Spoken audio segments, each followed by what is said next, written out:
my name is Laura, and I'll be reading from Amos, chapters 1 and 2, God Judges Israel's Neighbors.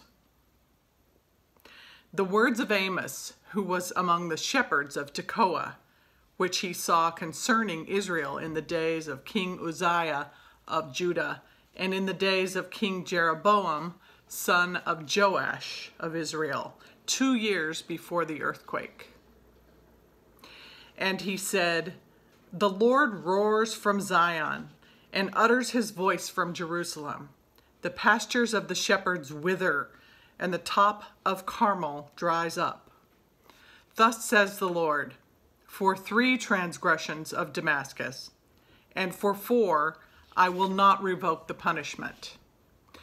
Because they have threshed Gilead with threshing sledges of iron, so I will send a fire on the house of Hazael, and it shall devour the strongholds of Ben-Hadad.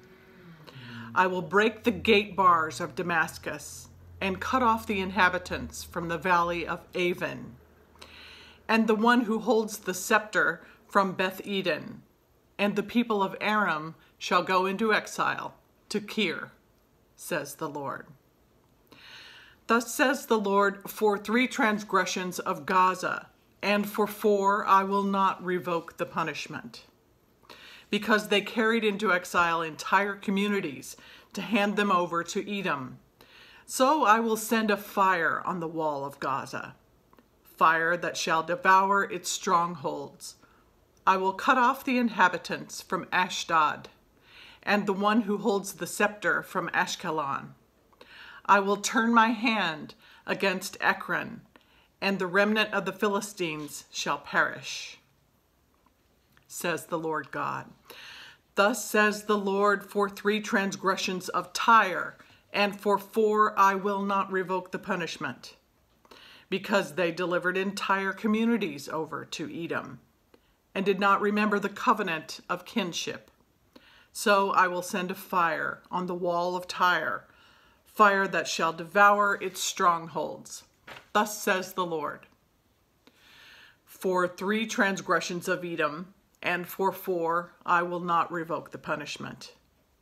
Because he pursued his brother with the sword, and cast off all pity, he maintained his anger perpetually, and kept his wrath forever. So I will send a fire on Teman, and it shall devour the strongholds of Bozrah. Thus says the Lord, for 3 transgressions of the Ammonites, and for 4 I will not revoke the punishment, because they have ripped open pregnant women in Gilead in order to enlarge their territory. So I will kindle a fire against the wall of Rabbah, fire that shall devour its strongholds, with shouting on the day of battle, with a storm on the day of the whirlwind. Then their king shall go into exile, he and his officials together, says the Lord. Thus says the Lord, for 3 transgressions of Moab, and for 4 I will not revoke the punishment, because he burned to lime the bones of the king of Edom. So I will send a fire on Moab, and it shall devour the strongholds of Kiriath, and Moab shall die amid uproar, amid shouting and the sound of the trumpet. I will cut off the ruler from its midst, and I will kill all its officials with him, says the Lord. Thus says the Lord, for 3 transgressions of Judah, and for 4 I will not revoke the punishment, because they have rejected the law of the Lord, and have not kept his statutes. But they have been led astray by the same lies after which their ancestors walked. So I will send a fire on Judah, and it shall devour the strongholds of Jerusalem. Here ends the reading from Amos.